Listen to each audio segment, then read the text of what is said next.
شام نے شہر میں اپنے خوبصورت پر پھیلائے تھے۔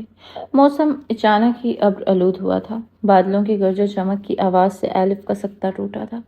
وہ اسلامی چینل پر چلنے والی روحان کی ویڈیو دیکھ رہی تھی جو کل کی تھی۔ یونیورسٹی میں اس کی کمی کو شدت سے محسوس کیا جا رہا تھا۔ تمام اسٹوڈنٹس اس کے ساتھ ہوئی ناانصافی پر غصہ تھے۔ وہ خود اسے ہر جگہ محسوس کرتی تھی۔ اچانک وہ چونکی تھی اور لپک کر اپنے کمرے کی کھڑکی کی طرف بڑھی جو باہر سڑک کی جانب کھلتی تھی۔ ان کی لین میں دونوں طرف گھر تھے اور درمیان میں گلی تھی جو صرف نام کی گلی تھی لیکن حقیقی طور پر وہ ایک بہت کشادہ سڑک تھی۔ ہر گھر کے سامنے لان تھا جو چاروں طرف سے باڑ میں قید تھا۔ ایلف نے کھڑکی سے گردن باہر نکال کر لین کے آخر میں موجود روحان کے گھر کی طرف دیکھا تھا۔ بارش نے آہستہ آہستہ لندن کو بھگونا شروع کیا تھا۔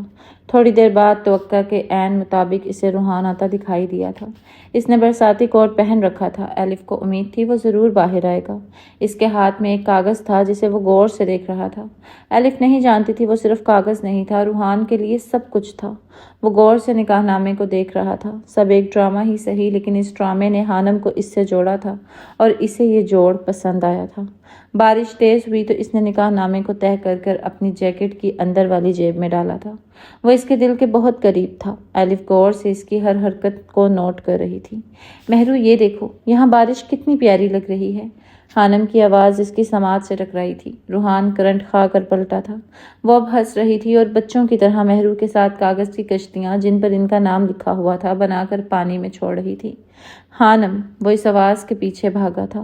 وہ مسکرا رہی تھی۔ روحان نے ایک بار پھر خود کو فنا ہوتے محسوس کیا تھا۔ تھک ہار کر اس نے اپنے کانوں پر ہاتھ رکھے تھے۔ آواز آنا بند ہو گئی تھی۔ البتہ بارش جاری تھی جس کا حانم سے گہرا تعلق تھا۔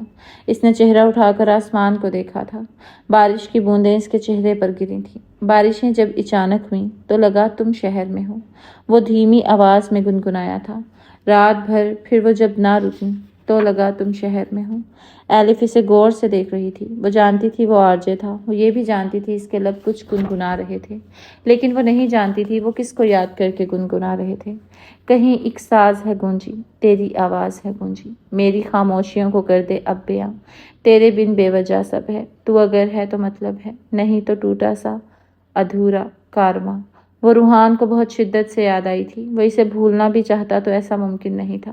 شام پھر خوبصورت ہوئی تو لگا تم شہر میں ہو، دور ہو کر بھی نظروں سے تم ہر لمحہ ہر پہر میں ہو۔ وہ اکیلا بھیگی سڑک پر دھیمی آواز میں گنگناتا اس کی نظروں سے اوجھل ہو گیا تھا۔ ایلف نے اسے دور تک جاتے دیکھا تھا۔ وہ گہری سانس لے کر کھڑکی سے ہٹ گئی تھی۔ اس کے جانے کے بعد ایلف کو محسوس ہوا تھا کہ وہ خود بھی بھیگ چکی تھی۔ کتنی عجیب بات ہے، کبھی کبھی انسان کسی دوسرے میں اتنا مگن ہو جاتا ہے کہ اسے کچھ محسوس نہیں ہوتا۔ یہ پاگل پن انسان سے عجیب و غریب کام کرواتا ہے۔ جیسے کچھ دیر پہلے روحان حانم کو سوچتے ہوئے بارش میں بھیگ رہا تھا، ویسے ہی وہ خود اسے دیکھنے میں مگن ہو کر خود بھیگ چکی تھی۔ روحان جبیل ایلف آسکر کے لیے ایک معمہ تھا۔ وہ سمجھ نہیں پا رہی تھی کہ آخر اس کے ساتھ کیا ہوا تھا کہ وہ آرجے سے روحان جبیل بنا۔ یہ وہ جاننا چاہتی تھی اور اسے امید تھی وہ ضرور جان لے گی۔ وہ دریائے ٹیمز کے کنارے پر بیٹھا تھا جب ایلف اسے ڈھونڈتے وہاں پہنچی تھی۔ مجھے امید تھی تم یہاں ملو گے، وہ اس کے پاس بیٹھ چکی تھی۔ ایسا پہلی بار ہوا ہے کہ ڈپارٹمنٹ والوں نے کسی کو معطل کیا ہو اور اسٹوڈنٹس 5 دنوں کے اندر ہی پوری یونیورسٹی کو ہلا کر اسے واپس لے آئے۔ اس کی بات سن کر روحان چونکا تھا۔ ہاں، تمہیں واپس بلایا گیا ہے۔ ایمی نے اسٹوڈنٹس کی عدالت میں تمہارا کیس درج کیا تھا۔ جانچ پڑتال کے بعد انہیں پتہ چلا کہ تم بے قصور ہو، ایلف نے اسے دیکھتے ہوئے بتایا۔ پروفیسر ایلوس تم سے بات کرنا چاہتے ہیں۔ عدالت میں جو پروفیسرز بطور جج فیصلہ سناتے ہیں انہوں نے پروفیسر ایلوس کو بلا کر اچھی خاصی باتیں سنائی ہیں اور میں حیران ہوں ایسے کیسے ہو سکتا ہے۔ ان کا کہنا ہے پروفیسر ایلوس نے بنا تحقیق کیے اپنا فیصلہ سنایا۔ انہیں ایسا نہیں کرنا چاہیے تھا اور پروفیسر جسٹن نے تمہاری گواہی دی ہے کہ تم نے ایسا کچھ غلط کام نہیں کیا۔ آج تو ایلف اسے حیران کر رہی تھی۔ اس میں پروفیسر ایلوس کا کوئی قصور نہیں تھا، روحان بولا تو ایلف نے حیرت سے اسے دیکھا۔ فیصلہ انہوں نے سنایا تھا جو کہ غلط تھا، کیا پتہ انہیں اس کام کے لیے مجبور کیا گیا ہو، روحان نے پر اسرار لہجے میں کہا تھا جسے ایلف سمجھ نہیں پائی تھی۔ خیر، قصور کسی کا بھی ہو، میں خوش ہوں کہ تم بے قصور ہو اور اب واپس آ چکے ہو۔ وہ مسکرائی تھی جبکہ روحان کا دماغ تیزی سے کام کر رہا تھا۔ وہ سوچ رہا تھا کہ یہ سب کیا ہو رہا تھا۔ تم یونیورسٹی ہلانے آئے ہو یا لندن فتح کرنے؟ ایلف نے عجیب سے لہجے میں پوچھا تھا۔ اس سے پہلے روحان کوئی جواب دیتا اس نے پھر سے بولنا شروع کیا۔ میں آج تک دنیا میں بس ایک انسان سے متاثر ہوئی تھی، میں اس کی بہت بڑی مداح تھی الیگزینڈر، جانتے ہو اسے؟ اس نے 17 لاکھ مربع میل رقبہ فتح کیا تھا۔ دنیا نے اسے بادشاہوں کے بادشاہ سکندر اعظم کا خطاب دیا تھا، اور مجھے لگتا ہے کہ تم بنا کسی ہتھیار اور فوج کے دنیا فتح کرنے نکلے ہو۔ تم نے پورے لندن کو ہلا کر رکھ دیا ہے، تم نے لوگوں کو چونکنے پر مجبور کر دیا ہے۔ کمال ہے، ایلف واقعی حیران تھی۔ تم نے صرف الیگزینڈر یعنی سکندر اعظم کے بارے میں سنا ہے، لیکن ایک اور شخص ایسا گزرا ہے جو حقیقت میں بادشاہوں کے بادشاہ کے خطاب کا حقدار ہے، لیکن وہ مسلمان تھا۔ شاید اس لیے دنیا نے اس پر غور نہیں کیا، اور اسی وجہ سے آج کی نوجوان نسل کو، خاص کر غیر مسلم کو، الیگزینڈر دی گریٹ تو یاد ہے، لیکن اس عظیم ہستی کا نہیں پتا۔ کیا واقعی؟ کون تھا وہ؟ ایلف حیران سی پوچھ رہی تھی۔ حضرت عمر فاروق رضی اللہ تعالی عنہ۔ الیگزینڈر بادشاہ کا بیٹا تھا۔ اسے دنیا کے بہترین لوگوں نے گھڑ سواری سکھائی، اسے ارسطو جیسے استادوں کی محبت ملی، صحبت ملی، اور جب وہ 20 سال کا ہو گیا تو اسے تخت اور تاج پیش کر دیا گیا، جبکہ اس کے مقابلے میں حضرت عمر فاروق رضی اللہ تعالی عنہ کی 7 پشتوں میں کوئی بادشاہ نہیں گزرا تھا۔ آپ بھیڑ بکریاں اور اونٹ چراتے چراتے بڑے ہوئے تھے، اور آپ نے تلوار بازی اور تیر اندازی بھی کسی اکیڈمی سے نہیں سیکھی تھی۔ سکندر اعظم نے آرگنائزڈ آرمی کے ساتھ 10 برسوں میں 17 لاکھ مربع میل کا علاقہ فتح کیا تھا، جبکہ حضرت عمر فاروق رضی اللہ تعالیٰ عنہ نے 10 برسوں میں آرگنائزڈ آرمی کے بغیر 22 لاکھ مربع میل کا علاقہ فتح کیا، اور اس میں روم اور ایران کی سپر پاور بھی شامل تھیں۔ آج کے سیٹلائٹ میزائل اور آبدوزوں کے دور میں بھی دنیا کے کسی حکمران کے پاس اتنی بڑی سلطنت نہیں جو حضرت عمر فاروق رضی اللہ تعالیٰ عنہ نے نہ صرف گھوڑوں کی پیٹھ پر فتح کی تھی بلکہ اس کا انصرام بھی چلایا تھا۔ الیگزینڈر نے فتوحات کے دوران اپنے بے شمار جرنیل قتل کرائے، بے شمار جرنیلوں اور نوجوانوں نے اس کا ساتھ دیا اور چھوڑا، اس کے خلاف بغاوت بھی ہوئی، اور ہندوستان میں اس کی فوج نے آگے بڑھنے سے انکار بھی کر دیا، لیکن حضرت عمر فاروق رضی اللہ تعالیٰ عنہ کے ساتھ کسی ساتھی کو ان کے حکم سے سر تابی کی جرت نہ ہوئی۔ الیگزینڈر نے 17 لاکھ مربع میل کا علاقہ فتح کیا، لیکن دنیا کو کوئی نظام، کوئی سسٹم نہ دے سکا، جبکہ حضرت عمر فاروق رضی اللہ تعالیٰ عنہ نے دنیا کو ایسے سسٹم دیے جو آج تک پوری دنیا میں رائج ہیں۔ ایک بار خود ہی فرمایا، میں اکثر سوچتا ہوں اور حیران ہوتا ہوں، عمر بدل کیسے گیا؟ آپ اسلامی دنیا کے پہلے خلیفہ تھے جنہیں امیر المومنین کا خطاب دیا گیا۔ دنیا کے تمام مذاہب کی کوئی نہ کوئی خصوصیت ہے، اسلام کی سب سے بڑی خصوصیت عدل ہے، اور حضرت عمر فاروق رضی اللہ تعالیٰ عنہ وہ شخصیت ہیں جو اس خصوصیت پر پورا اترتے ہیں۔ آپ کے عدل کی وجہ سے آج دنیا میں عدل فاروقی ہو گیا، جن کے بارے میں مشرکین اعتراف کرتے ہیں کہ اسلام میں اگر ایک عمر اور ہوتا تو آج دنیا میں صرف اسلام ہی دین ہوتا، جن کے بارے میں رسول اللہ صلی اللہ علیہ وآلہ وسلم نے فرمایا تھا، میرے بعد اگر کوئی نبی ہوتا تو وہ عمر ہوتا۔ اگر تم ان کے متعلق جانو تو تمہیں محسوس ہوگا کہ الیگزینڈر دی گریٹ بہت پیچھے رہ جاتا ہے۔ ہماری بدقسمتی یہ کہ آج مسلمان اسلام سے بہت دور ہو چکے ہیں، ورنہ مغربی سائنسدانوں کے کارنامے جو آج تم سنتے ہو ان کی بنیاد رکھنے والے بھی مسلمان تھے۔ چونکہ وہ مسلمان تھے اس لیے بڑی چالاکی سے ان کا نام اور کام صاف کر دیا گیا ہے، لیکن سچ تو سچ ہے، اسے جھٹلایا نہیں جا سکتا۔ لیکن میں حیران ہوتا ہوں کہ مغرب کے لوگ مسلمانوں سے اتنے خوفزدہ کیوں ہیں؟ مسلمان بھی تو انسان ہی ہیں۔ اب ایسی بھی بات نہیں، میں تو نہیں ڈرتی۔ ایلف نے جان بوجھ کر منہ بنایا اور پھر مسکرا دی۔ میری مثال دیکھ لو، ابھی میں نے کچھ بھی نہیں کیا اور لوگوں کو خوف محسوس ہونے لگا ہے مجھ سے۔ ایسا کیوں؟ روحان نے حقیقت بیان کی تھی۔ ایلف لاجواب ہو چکی تھی۔ جس ہستی کے متعلق تم نے بتایا ہے اگر وہ سچ ہے تو مجھے بہت خوشی ہوگی جب میں الیگزینڈر کا نام ٹاپ سے ہٹا کر دوسرے نمبر پر لکھوں گی۔ وہ مسکرائی تھی۔ تم اسلامی تاریخ سے واقف نہیں ہو ایلف، اگر تم اسلامی تاریخ کو پڑھو اور جانو تو یقین مانو الیگزینڈر الف سکندر اعظم کا نام تمہاری لسٹ میں کہیں بھی نہیں رہے گا۔ وہ پورے اعتماد لہجے میں کہہ رہا تھا جبکہ ایلف بس اسے دیکھ کر رہ گئی تھی۔ اسے یونیورسٹی میں واپس دیکھ کر بہت سے اسٹوڈنٹس خوش ہوئے تھے۔ روحان حیران تھا، اسے اندازہ نہیں تھا کہ اسٹوڈنٹس اسے اتنا پسند کرنے لگے تھے۔ وہ بھی کچھ دنوں کے لیے اس ہنگامے دور رہنا چاہتا تھا۔ ابھی وہ اسٹوڈنٹس کے درمیان گھرا اس صورتحال پر سوچ رہا تھا جب اسے پروفیسر ایلبس کا بلاوا آیا۔ وہ وہاں سے سیدھا پروفیسر ایلبس کے آفس میں آ گیا تھا۔ تم جو کھیل کھیل رہے ہو نا، وہ میں سب سمجھ رہا ہوں۔ یہ تمہارا آخری موقع ہے، اگر تھوڑی سی بھی غلطی کی تو تم بچ نہیں پاؤ گے، وہ کاٹدار لہجے میں کہہ رہے تھے۔ روحان نے آئی برو اچکا کر انہیں دیکھا تھا۔ وہ پروفیسر ایلبس کو ٹھیک سمجھ رہا تھا، لیکن یہاں معاملہ الٹ نکلا تھا۔ جاؤ اب یہاں سے، اور دھیان رکھنا۔ روحان بنا کوئی جواب دیے واپس آ گیا تھا۔ اس کا دماغ بری طرح سے گھوم گیا تھا۔ آج میرا برتھ ڈے ہے، کیا تم میرے ساتھ میری پسندیدہ جگہوں پر چلو گے؟ اس دن ہفتہ تھا، اسے صبح صبح ایلف کا میسج موصول ہوا تھا۔ میں نہیں آ سکتا، مجھے کام ہے۔ ابھی وہ یہ الفاظ ٹائپ کر ہی رہا تھا کہ ایلف کی گزارشیں شروع ہو گئیں۔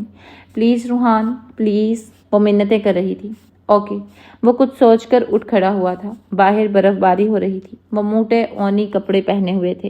ایلف سفید رنگ کا موٹا وزنی اونی کوٹ پہنے بارف کی ملکہ لگ رہی تھی۔ ہیپی برتھ ڈے، وہ اسے دیکھ کر مسکرایا تھا۔ بہت بہت شکریہ۔ روحان کے ساتھ ایلف کو اپنا یہ دن بہت خاص لگ رہا تھا۔ وہ سب سے پہلے چرچ گئی تھی۔ روحان کو کوئی اعتراض نہیں تھا۔ اس کے بعد اس نے اپنے پسندیدہ ہوٹل سے چائے پی تھی۔ تمہارے لیے ایک سرپرائز ہے، روحان نے چائے پیتے ہوئے کہا تھا۔ ایلف حیران ہوئی تھی۔ وہ ہمیشہ اپنا یہ دن اکیلے مناتی تھی۔ اس کے باپ کے پاس اتنا وقت نہیں تھا کہ وہ اس کا یہ خاص دن مزید خاص بنا سکے۔ کیا واقعی؟ وہ حیران ہوئی۔ ہاں چلو۔ روحان اسے لے کر مطلوبہ جگہ پر تھا، جو ایمی کا گھر تھا، اور وہاں پر ایلف کے لیے سرپرائز پارٹی تھی۔ روحان مزید اس کے ساتھ اکیلے گھومنا نہیں چاہتا تھا، اس لیے اس نے ایمی کو سب بتا کر پارٹی کا انتظام کروایا تھا۔ ایلف سب دیکھ کر حیران ہوئی تھی اور بہت خوش تھی۔ اس کی پوری کلاس وہاں موجود تھی۔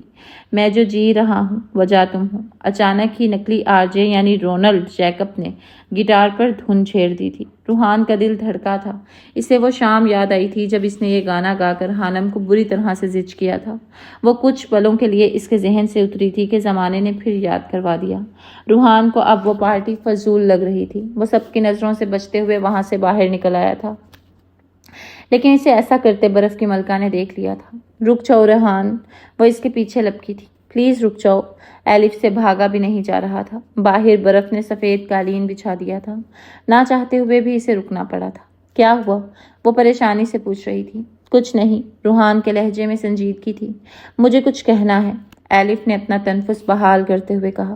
جلدی بولو، مجھے کچھ کام ہے۔ وہ بیزار سا نظر آ رہا تھا۔ ویسے تم بہت تیز ہو، میں یہ دن صرف تمہارے ساتھ گزارنا چاہتی تھی اور تم نے۔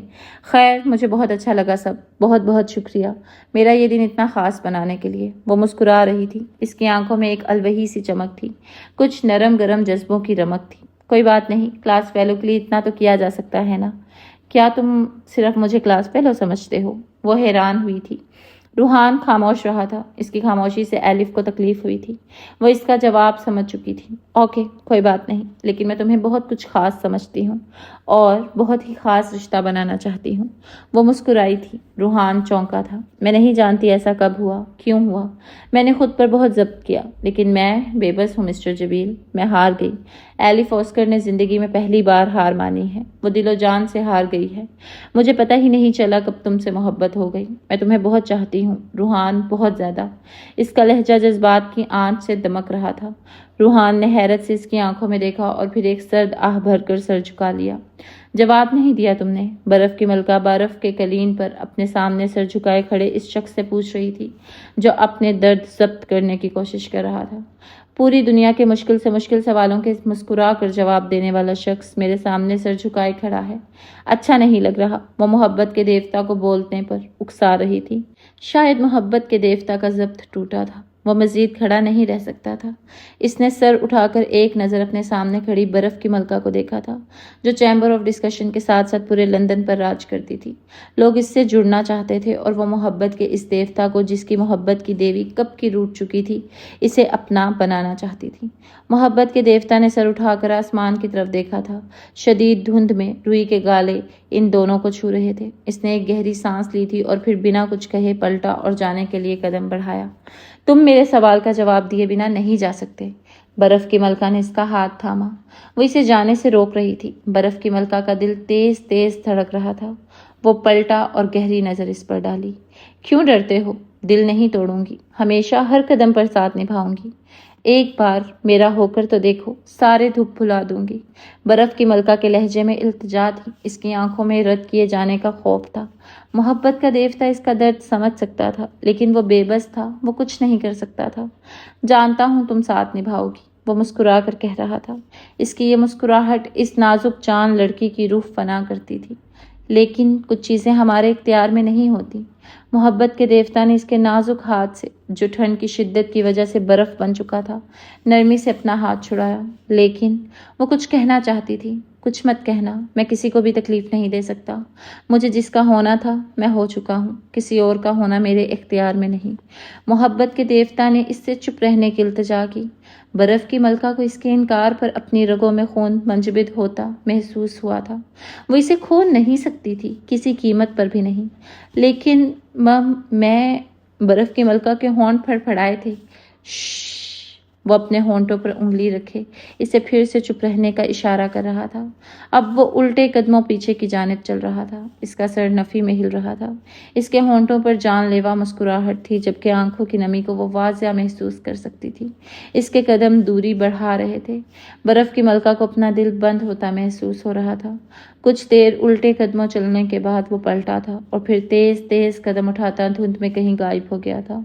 برف کی ملکہ اس کے قدموں کے نشان تک رہی تھی۔ ہوا سائیں سائیں کرتی اس کے وجود سے ٹکرا رہی تھی۔ اسے بھی اپنے سامنے ہر منظر دھندلاتا ہوتا محسوس ہوا تھا۔ شاید اس کی آنکھیں نم ہوئی تھیں۔ تو تم نے اس کے سب سے خاص دن پر اس کی محبت ٹھکرا کر اس کا دن خراب کر دیا۔ یہ کچھ دن بعد کی بات تھی۔ روحان نے ہشام کو سب بتایا تھا۔ اس کے دوسرے سیمیسٹر کے پیپر ختم ہونے والے تھے۔ اسے لندن آئے ہوئے سال ہونے والا تھا۔ تو تم جانتے ہو ہشام، میں ایسا نہیں کر سکتا۔ کسی اور کا ہونا میرے بس میں نہیں۔ تمہیں اب شادی کر لینی چاہیے روحان۔ تم حانم کو بھول جاؤ۔ ہشام کا لہجہ سخت تھا۔ ایسا نہیں ہو سکتا، یہ ناممکن ہے۔ کچھ بھی ناممکن نہیں ہوتا۔ ایلف اچھی لڑکی ہے، تم نے خود بتایا تھا۔ اب تو وہ تم سے محبت بھی کرتی ہے، پھر کیا مسئلہ ہے؟ ہشام کو غصہ آ گیا تھا۔ پچھلے کچھ مہینوں سے حانم کے ذکر پر وہ ایسے ہی رد عمل کا اظہار کرتا تھا جسے روحان سمجھنے سے قاصر تھا۔ ہشام چاہتا تھا کہ روحان جلد سے جلد شادی کر لے کسی سے، لیکن میں اس سے محبت نہیں کرتا اور نہ کبھی کر سکوں گا۔ میں نے بس ایک لڑکی کو چاہا ہے، یہ تم جانتے ہو۔ وہ لڑکی اب نہیں رہی۔ روحان اگر زندہ بھی ہوئی تو تم سے شدید نفرت کرتی ہوگی۔ ہشام نے اسے سمجھانے کی کوشش کی۔ نفرت منظور ہے مجھے، بس کہیں نہ کہیں وہ مل جائے۔ میرا دل کہتا ہے وہ کہیں آس پاس ہے۔ روحان نے بتایا تھا۔ مسٹر ہشام جبیل، جو کتاب آپ ایشو کروا چکے ہیں وہ حانم کو یعنی مجھے چاہیے۔ آپ کو کوئی مسئلہ تو نہیں؟ ہشام کے فون سے آواز ابھری تھی اور روحان کو جیسے کرنٹ لگا تھا۔ وہ لیٹا ہوا تھا، ایک جھٹکے سے اٹھ کر بیٹھ گیا۔ وہ آواز حانم کی تھی۔ روحان اس آواز کو اچھے سے پہچانتا تھا۔ ہشام نے کوئی جواب نہیں دیا تھا۔ میں وہ کتاب لے لوں؟ آواز دوبارہ ابھری تھی۔ روحان کا دل بہت تیزی سے دھڑک رہا تھا۔ ہشام، وہ حانم ہے، وہ کانپتی آواز میں پوچھ رہا تھا، جبکہ ہشام نے فون بند کر دیا تھا۔ حانم، یہ حانم تھی، یہ پیرس میں کیسے؟ روحان کو اپنا دماغ گھومتا ہوا محسوس ہوا تھا۔ کیا یہ میرا وہم ہے؟ روحان اب بڑبڑا رہا تھا۔ کیا واقعی وہ حانم تھی؟ لیکن وہ تو نہیں، وہ زندہ ہے۔ میں جانتا ہوں، میرا دل کہتا ہے کہ حانم زندہ ہے۔ خوشی کی لہر روحان کے پورے جسم میں دوڑ گئی تھی۔ وہ اب بار بار ہشام کا نمبر ملا رہا تھا جو فون نہیں اٹھا رہا تھا۔ ہشام، فون اٹھاؤ۔ وہ اب کمرے میں ٹہل رہا تھا۔ روحان کا دل پسلیاں توڑ کر باہر نکلنے کو تیار تھا۔ اس کا پورا وجود کپکپا رہا تھا۔ تقریباً 1 گھنٹے بعد ہشام نے اس کا فون اٹھایا تھا۔ ہشام، تم فون کیوں نہیں اٹھا رہے میرا؟ اور وہ لڑکی، وہ حانم کی آواز تھی نا؟ اس نے اپنا نام بھی لیا تھا۔ وہ سچ میں حانم ہے نا؟ اس کی زبان سے الفاظ ٹوٹ پھوٹ کر نکل رہے تھے۔ تم خاموش کیوں ہو ہشام؟ بولو نا، وہ حانم تھی نا؟ روحان کو ہشام کی خاموشی ناگوار گزر رہی تھی۔ اس کی باتوں کو سننے کے بعد ہشام نے ایک گہرا سانس لیا تھا۔ ہاں، وہ حانم ہی تھی، ہشام نے اسپاٹ سے لہجے میں کہا تھا۔ روحان کے چہرے کا رنگ فک ہوا۔ اسے اپنی ٹانگوں کی جان نکلتی ہوئی محسوس ہو رہی تھی۔ وہ ایک دم بیڈ پر بیٹھ گیا تھا۔ تم جانتے تھے وہ زندہ ہے؟ تم نے مجھ سے چھپایا ہشام، کیوں؟ روحان کے لہجے میں بے یقینی سی تھی۔ اسے سمجھ نہیں آ رہا تھا حانم کے ملنے پر خوش ہو یا ہشام کے سب کچھ جانتے ہوئے بھی اتنا بڑا سچ چھپانے پر دکھی۔ کیوں کیا تم نے ایسا ہشام؟ وہ دوبارہ پوچھ رہا تھا۔ مجھے کچھ کام ہے، میں بعد میں بات کروں گا، وہ سخت لہجے میں کہتا فون بند کر چکا تھا۔ بات سنو ہشام، سنو۔ لیکن ہشام فون بند کرنے کے بعد نمبر بند کر چکا تھا، جبکہ روحان کو سمجھ نہیں آ رہا تھا کہ وہ کیا کرے۔ اس کا دل رقص کرنے کو چاہ رہا تھا۔ وہ زندہ تھی جو اس کا سب کچھ تھی۔ آج اسے ساری رات خوشی سے نیند نہیں آنی تھی۔ صبح اس کا پیپر تھا، لیکن حانم کے زندہ ہونے کی خبر سن کر وہ سب بھول گیا تھا۔ بہت انتظار کیا تھا اس نے، 4.5 سال سے بھی اوپر۔ وہ اب جا کر ملی تھی۔ ہوش کھونا تو بنتا تھا۔ جفا وہ جور کی دنیا سوار دی ہم نے، زہے نصیب کے ہنس کے گزار دی ہم نے۔ کلی کلی ہمیں حیرانیوں سے تکتی ہے، کہ پت جھڑوں میں صدائیں بہار دی ہم نے، خیال یار کی رنگینیوں میں گم ہو کر جمال یار کی عظمت نکھار دی ہم نے۔ اسے نہ جیت سکے گا غم زمانہ اب، جو کائنات تیرے در پہ ہار دی ہم نے۔ وہ زندگی کے جسے زندگی سے نسبت تھی، تمہاری زلفیں پریشانی پہ وار دی ہم نے۔ تم نے دیکھے ہیں وہ ہونٹ، وہ رخسار، وہ پیشانی، زندگی جن کے تصور میں لٹا دی ہم نے۔ تجھ پر اٹھی ہے وہ کھوئی ہوئی ساحر آنکھیں، تجھ کو معلوم ہے کیوں عمر گوا دی ہم نے۔ اس نے ایک عمر گزار دی تھی، اپنی ساری کائنات ایک لڑکی پر وار دی تھی۔ بنا دیکھے بنا ملے اب دیکھنے کا وقت ہو چکا تھا۔ روحان جبیل کے ہونٹوں پر زندگی سے بھرپور خوبصورت مسکراہٹ دوڑ رہی تھی۔ گیراج سے گاڑی نکالنے کے بعد سبیل جیسے ہی گیٹ کی جانب بڑھا، اسے ایلف اوسکر اندر آتی دکھائی دی تھی۔ وہ ایک پل کے لیے حیران رہ گیا تھا۔ ایلف یہاں؟ وہ انجن بند کر کے گاڑی سے باہر نکل آیا تھا۔ قاتل حسینہ، اسے دیکھ کر سبیل کے ذہن میں یہی تاثر ابھرتا تھا۔ گڈ مارننگ مسٹر سبیل، وہ مسکرا کر کہہ رہی تھی۔ Good morning. سبیل حیرت سے اسے دیکھ رہا تھا۔ آرجے اندر ہے؟ ایلف نے صاف پوچھا تھا۔ سبیل تو اس کے آرجے کہنے پر اچھل پڑا تھا۔ اسے حیرت ہو رہی تھی، ایلف نے آرجے کو پہچان لیا تھا۔ ہاں، وہ مجھے لگتا ہے ابھی اٹھا نہیں، ناشتہ بھی نہیں کیا، سبیل بامشکل بول پایا تھا۔ کوئی بات نہیں، مجھے ضروری کام ہے، میں انتظار کر لوں گی، وہ مسکرا کر کہتی اندر داخل ہو چکی تھی، جبکہ سبیل حیرانی سے کندھا اچکا کر رہ گیا تھا۔ کچھ دیر وہ کھڑا رہا اور پھر گاڑی میں بیٹھ کر عدالت کی طرف روانہ ہو گیا۔ آپ سے ملنے کوئی لڑکی آئی ہے، ملازم نے اسے خبر دی تھی۔ لڑکی؟ روحان چونکا۔ اس کے ذہن میں ایمی کا خیال آیا تھا۔ وہ ساری رات نہیں سویا تھا، جاگتا رہا تھا۔ وہ ہشام سے بہت کچھ پوچھنا چاہتا تھا، لیکن اس کا نمبر مسلسل بند جا رہا تھا۔ تھک ہار کر اس نے فجر کی نماز ادا کرنے کے بعد کتابیں اٹھائی تھیں۔ آج 1 بجے اس کا آخری پیپر تھا۔ روحان کتابوں کو بند کر کے کرسی سے اٹھتا ملازم کے ساتھ ہی نیچے آیا تھا۔ لاؤنج میں صوفے پر ایلف کو براجمان دیکھ کر حیران رہ گیا تھا۔ ایلف کی نظریں سیڑھیاں اترتے روحان پر پڑیں تو وہ کھڑی ہو گئی۔ سوری مسٹر آرجے، میں یہاں آ گئی، لیکن مجھے بہت ضروری بات کرنی ہے تم سے۔ ایلف کے لہجے میں بےتابی نمایاں تھی۔ جی بیٹھ جاؤ، روحان نے اسے بیٹھنے کا اشارہ کیا تھا۔ وہ اب اسے سوالیہ نظروں سے دیکھ رہا تھا۔ تم نے میری بات کا جواب نہیں دیا، وہ پوچھ رہی تھی۔ کون سی بات؟ وہ ذہن پر زور دیتے ہوئے بولا۔ ایلف کے چہرے کا رنگ پھیکا پڑا تھا۔ کیسے بھول سکتے ہو تم؟ میں ایک رات بھی ٹھیک سے نہیں سوئی، میں ٹھیک سے پڑھ نہیں پا رہی۔ میں روزانہ اس امید سے ڈپارٹمنٹ جاتی ہوں کہ شاید آج مجھے میری بات کا جواب مل جائے، اور تم کہہ رہے ہو کون سی بات؟ وہ پھٹ ہی پڑی تھی۔ روحان چھٹپٹا گیا تھا۔ اسے اندازہ نہیں تھا کہ ایلف سنجیدہ تھی۔ وہ تو اب تک ایلف کی محبت کے اقرار کو بھی بھول گیا تھا۔ میں نے آپ کو اسی وقت جواب دے دیا تھا، شاید آپ بھول چکی ہیں۔ ایلف کو وہ ایک دم ہی بہت اجنبی سا لگا تھا۔ مجھے ایمی نے بتایا تھا کہ شاید وہ لڑکی تمہیں چھوڑ کر جا چکی ہے جسے تم نے چاہا تھا۔ اس نے دھوکہ دیا شاید، لیکن میرا یقین کرو میں ایسا کچھ نہیں کروں گی۔ ایلف کی آواز بھرا گئی تھی، اس کی آنکھیں نم ہوئی تھیں۔ محبت جیسے مزور جذبے نے اس نازک لڑکی کو توڑ کر رکھ دیا تھا۔ ایسی بات نہیں ہے، میں پہلے بتا چکا ہوں، مجھے جس کا ہونا تھا ہو چکا ہوں، اب سوال پیدا ہی نہیں ہوتا۔ آخر کیوں؟ جب وہ ہے ہی نہیں تو اس کی یاد میں رونے یا اداس ہونے کا کیا فائدہ؟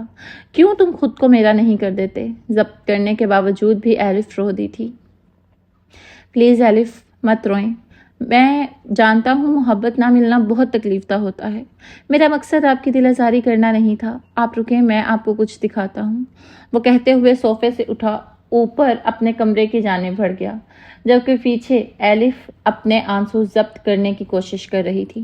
اس 1 ماہ میں وہ بہت کمزور ہو گئی تھی۔ محبت کے جذبے نے جہاں اسے ایک دوسری دنیا کی سیر کروائی تھی، وہیں روحان کا انکار محبت جیسے اسے جہنم میں پھینک آئی تھی۔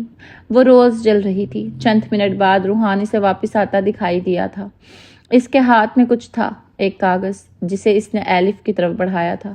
یہ دیکھیں، ایلف نے کپکپاتے ہاتھوں سے اس کاغذ کو تھاما تھا، اور پھر چند پل تک نظریں اس کاغذ پر جمائے رکھنے کے بعد ایک جھٹکے سے وہ کاغذ کا ٹکڑا اس کے خوبصورت نازک ہاتھ سے چھوٹ کر نیچے جا گرا تھا۔ یہ نہیں ہو سکتا، تم میرڈ ہو؟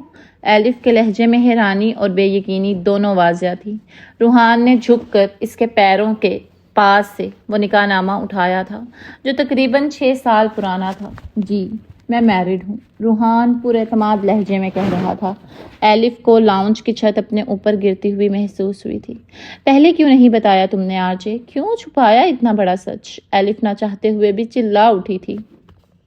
اس کا نازک وجود ہولے ہولے کانپ رہا تھا۔ آپ جان چکی ہیں کہ میں آرجے ہوں، یہ سچ ہے، میں آرجے ہی ہوں۔ ایلف کو ایک اور جھٹکا لگا تھا۔ وہ آنسوؤں سے لبریز چہرے کے ساتھ اسے دیکھ رہی تھی۔ معصوم روحان سے آرجے اور پھر آرجے سے روحان جبیل تک کا سفر آسان نہیں تھا۔ روحان اب سینے پر ہاتھ باندھ کر لاؤنج میں لگی کھڑکی میں جا کر کھڑا ہو گیا تھا۔ وہ باہر آسمان کو تک رہا تھا۔ اس کی وسطوں میں اور خلاؤں میں جانے وہ کیا تلاش کرتا تھا؟ کیا ہوا تھا ایسا کہ تم اتنا بدل گئے؟ ایلف آنسو صاف کرتے ہوئے پوچھ رہی تھی۔ دنیا میرے مزاج سے الگ تھی، بہت اپنا، ایک الگ جہاں بسانا پڑا مجھے۔ روحان نے ایک گہرا سانس لینے کے بعد بولنا شروع کیا تھا۔ بہت تڑپا ہوں اسے ایک نظر دیکھنے کے لیے، ایک بار ملنے کے لیے۔ خوش قسمت ہوتے ہیں وہ لوگ جن کا محبوب ان کی نظروں کے سامنے ہوتا ہے اور وہ اسے اور کچھ نہیں دیکھ سکتے، ہے نا؟ میں یہ 4.25 سال اسے دیکھنے کی خاطر در بدر پھرا ہوں، مجھے کہیں اس کا نشان نہیں ملا۔ 2 گھنٹوں سے وہ ایلف کو اپنی کہانی سنا رہا تھا۔ حانم کے ذکر پر اس کی آنکھوں میں نمی ابھری تھی۔ ایلف اس کی کہانی سنتے سنتے رو دی تھی۔ حانم کی موت کا سن کر اس کی سسکیاں ابھری تھیں۔ مجھے معاف کر دو آرجے، میں بہت خود غرض ہوں، میں نے صرف اپنی محبت کا سوچا۔ وہ پھوٹ پھوٹ کر رو دی تھی۔ ارے نہیں، آپ روئے نہیں، بلکہ یہ وقت تو خوش ہونے کا ہے۔ آج تک وہ مجھے نہیں ملی تھی، لیکن رات شاید میری خوش قسمتی مجھے اس کا سراغ مل گیا۔ ایلف نے چونک کر اسے دیکھا تھا، جس کے چہرے پر الوہی سی چمک تھی۔ یہاں سے میری زندگی کا ایک اور سفر شروع ہوا ہے، جو بہت مشکل ہے، جو مجھے اکیلے ہی طے کرنا ہے۔ مجھے اس سفر میں کسی اور کی ضرورت نہیں پڑے گی۔ اگر میں نے کسی اور کا ہاتھ تھاما تو میری منزل کھو جائے گی، کبھی نہیں ملے گی، روحان نے ایلف کی آنکھوں میں دیکھتے ہوئے کہا۔ ایلف اس کا اشارہ سمجھ چکی تھی۔ وہ نظریں جھکا گئی تھی۔ اذیت کی لہر اس کے جسم میں سرایت کر گئی تھی، لیکن اسے خوشی ہوئی تھی کیونکہ وہ شخص خوش تھا جسے وہ چاہتی تھی۔ لیکن ہاں، مجھے اس سفر میں بہت سی دعاؤں کی ضرورت ہے جو حانم تک پہنچنے میں میری مدد کریں۔ وہ تو پہلے ہی مجھے ناپسند کرتی تھی، اب تو نفرت کرتی ہوگی۔ آگ کے دریا کو پار کرنے کا وقت آ گیا ہے، اور میں نے سنا ہے اچھے لوگوں کی دعائیں قبول ہوتی ہیں۔ بٹرنگ کر رہے ہو تم؟ ایلف اس کی بات سن کر مسکرا دی تھی۔ جی بالکل، وہ بھی مسکرا دیا۔ کب جا رہے ہو اسے لینے؟ ایلف پوچھ رہی تھی۔ ان کے پیپر ختم ہو چکے تھے۔ ایلف کے لیے یہ سب سے مشکل دن تھا، اور ابھی اس کی تکلیف بڑھنی تھی جب وہ دونوں کو ایک ساتھ دیکھے گی۔ بہت جلد، لیکن ڈر لگ رہا ہے اس کے رد عمل جانے کیا ہوگا۔ جو چہرہ ایلف کو اچھا لگتا ہے، اس چہرے سے نفرت ہے حانم کو۔ وہ پھیکی مسکراہٹ لیے کہہ رہا تھا۔ وہ دونوں اس وقت دریائے ٹیمز کے کنارے پر بیٹھے تھے۔ کوئی خاص بات بتاؤ نا اس کی، تمہیں وہ کیوں پسند آئی؟ جانے کیوں، لیکن ایلف جاننا چاہتی تھی۔ وہ لڑکی جو فطرتاً خاموش طبع تھی، وہ جب میرے سامنے آتی تھی تو یقین کرو پٹر پٹر بولتی تھی، ایسا لگتا جیسے گڑیا کو چابی لگا دی گئی ہو۔ لڑکیاں مجھ پر مرتی تھیں تو وہ دور بھاگتی تھی۔ لوگ میری تعریف کرتے تھے تو وہ ایسی انسلٹ کرتی تھی کہ میں اکثر سوچا کرتا تھا کہ اس گستاخ لڑکی کی زبان کاٹ دینی چاہیے۔ پھر نہ جانے کب اس کا سب سے کم بات کرنا اور مجھ سے لڑنا مجھے اچھا لگنے لگا۔ اس کی شامیں برباد کر کے مجھے خاصا سکون ملتا تھا، لیکن جب وہ نظروں سے اوجھل ہوئی تو میرا سارا سکون اپنے ساتھ لے گئی۔ بات کے آخر میں اس کا لہجہ پھر بھاری ہو گیا تھا۔ ایلف سن کر مسکرا دی۔ میں اس سے ملنا چاہوں گی، میرا اشتیاق بڑھ گیا ہے۔ ایک اور سلفائٹ، یقین نہیں ہوتا۔ انشاءاللہ بہت جلد ملواؤں گا۔ وہ پورے اعتماد تھا۔ تم نے کہا وہ اس چہرے سے نفرت کرتی ہے، تو تم اسے ابھی یہ چہرہ ہی مت دکھاؤ۔ کچھ دیر خاموش رہنے کے بعد ایلف نے مشورہ دیا تھا، جسے سن کر روحان چونکا تھا اور پھر اس کی آنکھوں کی چمک پھٹ گئی تھی۔ روحان پیرس آ گیا تھا، مون کے روپ میں، ہشام کو بنا بتائے۔ یہ تھوڑا مشکل کام تھا، لیکن اسے مون بننا پڑا تھا۔ چہرے کو جلے ہوئے ماسک سے چھپانا پڑا اور گونگے ہونے کا ناٹک کیا۔ اس کا مشورہ اسے ایلف نے دیا تھا۔ وہ فی الوقت حانم کو دیکھنا چاہتا تھا۔ وہ جاننا چاہتا تھا کہ وہ ویسی ہی تھی یا بدل گئی تھی، اور جب حانم اینجل کے روپ میں سامنے آئی تو وہ حیران رہ گیا تھا۔ اسے ایمی جیسی چلاک اور ایلف جیسی بہادر لڑکیاں اچھی لگی تھیں۔ اس کا ماننا تھا کہ لڑکیوں کو اتنا مضبوط ہونا چاہیے کہ مردوں کے الفاظ تو کیا کیا ان کے فعل بھی لڑکیوں کو نقصان نہ پہنچا سکے، لیکن یہاں تو معاملہ ہی الٹ گیا تھا۔ وہ ہانم تو کہیں سے بھی نہیں تھی، خاموش اور رحم دل ہانم۔ یہ تو اینجل تھی، جو اینجل کم اور ڈاؤن زیادہ تھی۔ یہ ایمی کی طرح چلاک اور ایلف سے زیادہ بہادر تھی، لیکن ہانم کو سر تا پیر بدلا ہوا دیکھ کر روحان کا دل کڑلایا تھا۔ وہ بہادر اور چلاک ہونے کے ساتھ ساتھ ماڈرن بھی ہو گئی تھی۔ بڑے سے دوپٹے والی اس کی ہانم کہیں گم ہو گئی تھی۔ اسے اندازہ تھا اس کا یہ سفر کافی مشکل تھا، لیکن اب ہانم کو دیکھ کر وہ جان گیا تھا ننگے پاؤں انگاروں پر چلنے کا وقت آ گیا تھا۔ پیرس جیسے شہر میں ہانم کو ڈھونڈنا مشکل تھا، ناممکن نہیں۔ روحان نے ہشام پر نظر رکھی تھی۔ وہ ایک دو بار کام کے سلسلے میں ماہی کے گھر گیا تھا اور وہیں روحان کو اینجل یعنی ہانم ملی تھی۔ روحان کو اب سمجھ آیا تھا کہ ضیاء جبیل یعنی اس کے بڑے ڈیڈ نے اسے کیوں ڈانٹا تھا۔ وہ لڑکی ہانم ہی تھی جسے نروس بریک ڈاؤن ہوا تھا۔ اس کی اتنی بری حالت کا ذمہ دار وہی تھا۔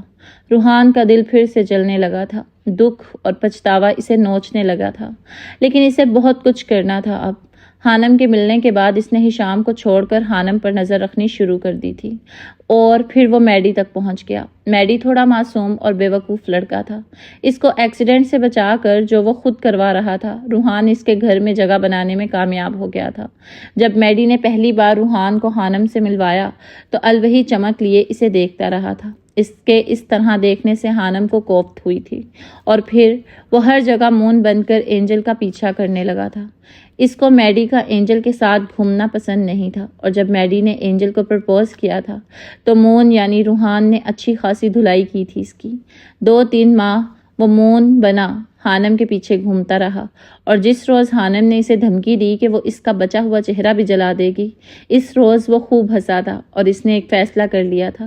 اگلے روز وہ ہشام کے پاس جانے والا تھا، مون نہیں بلکہ روحان جبیل بن کر۔ تم یہاں کیا کر رہے ہو؟ ہشام اسے اپنے سامنے دیکھ کر حیران ہوا تھا۔ کیوں؟ کیا مجھے نہیں آنا چاہیے تھا؟ روحان کا لہجہ کاٹ دار تھا۔ نہیں، میرا مطلب کافی دنوں سے تم سے رابطہ نہیں ہوا۔ آج یوں اچانک؟ ہشام کے وجیح چہرے پر پریشانی کی لکیریں واضح تھیں۔ کچھ سوالوں کے جواب لینے آیا ہوں۔ روحان جبیل سنجیدہ تھا، اتنا سنجیدہ اسے کبھی ہشام جبیل نے نہیں دیکھا۔ کیسے جواب؟ ہشام ٹھٹکا۔ تم جانتے تھے ہانم زندہ ہے، تم یہ بھی جانتے تھے کہ میں اسے ڈھونڈ رہا ہوں، پھر بھی تم نے چھپایا کیوں؟ اسے ہشام سے یہ امید نہیں تھی۔ وہ اس کا سب سے اچھا دوست اور بھائی تھا۔ روحان کو دکھ ہو رہا تھا۔ بولو ہشام، پچھلے 5 سالوں سے میں گناہ کی آگ میں سلگ رہا ہوں۔ پچھتاوے مجھے جینے نہیں دیتے، اسے دیکھنے کی تڑپ مجھے سکون نہیں لینے دیتی۔ تم سب جانتے تھے، پھر بھی تم نے مجھ سے چھپایا کیوں؟ وہ دبی دبی آواز میں چیخا تھا۔ ہشام اس سے 6 سال بڑا تھا، لیکن اس وقت وہ دونوں ایک دوسرے کے آمنے سامنے کھڑے تھے۔ ان دونوں میں کہیں بھی کوئی فرق نہیں تھا، دونوں خوبرو تھے، دونوں ہی ایک لڑکی کو چاہتے تھے۔ روحان کی باتیں سن کر ہشام دنگ رہ گیا تھا۔ اسے اندازہ نہیں تھا کہ روحان اس قدر چاہتا تھا ہانم کو۔ اسے لگتا تھا کہ بس وہ اس سے مل کر معافی مانگنا چاہتا ہے، لیکن یہاں تو وہ پورا کا پورا گھائل تھا۔ تمہاری خاموشی تمہیں گناہ گار بنا رہی ہے ہشام، کچھ تو بولو۔ روحان سننا چاہتا تھا، اس نے ایسا کیوں کیا تھا؟ 6 ماہ پہلے پتا چلا مجھے کہ ہانم زندہ ہے۔ اس سے پہلے میں بھی اسے مرا ہوا سمجھ رہا تھا، لیکن سچ تو یہ ہانم مر چکی ہے۔ جو زندہ ہے، سانسیں لے رہی ہے، وہ ہانم نہیں اینجل ہے۔ میں تمہارا بھائی ہوں، صرف اسی وجہ سے وہ مجھ سے نفرت کرتی ہے۔ سوچو تم سے کتنی نفرت کرتی ہوگی۔ جس تکلیف سے ہشام نے وہ الفاظ بولے تھے، اتنی ہی گہری اذیت روحان کے جسم میں سن کر اتر گئی تھی۔ میں صرف یہ چاہتا تھا کہ وہ خوش رہے۔ تم تو اسے مردہ سمجھ ہی چکے تھے۔ اگر تمہیں بتا دیتا تو یقیناً تم پہلے کی طرح اس کی زندگی میں دخل اندازی کرتے۔ ہشام اب بیٹھ چکا تھا۔ روحان نے اذیت سے آنکھیں موند لی تھیں۔ میں اس سے شادی کرنا چاہتا ہوں۔ کچھ دیر کی خاموشی کے بعد روحان بولا تو ہشام کو جیسے کرنٹ لگا تھا۔ یہ تم کیا کہہ رہے ہو؟ ہشام ساکت ہوا تھا۔ وہی جو تم نے سنا، میں ہانم سے شادی کرنا چاہتا ہوں۔ وہ اب پرسکون سے اپنی بات دہرا رہا تھا۔ تمہیں کیا لگتا ہے وہ آرجے سے شادی کرے گی؟ وہ آرجے جس نے اسے اندھیروں کی دنیا میں دھکیل دیا تھا؟ ہشام حیران تھا۔ اس کے ایک طرف ہانم تھی تو دوسری طرف روحان۔ وہ دونوں سے محبت کرتا تھا اور دونوں کو تکلیف میں نہیں دیکھ سکتا تھا۔ آرجے سے نہ سہی، روحان بن حیدر جبیل سے تو کر لے گی نا؟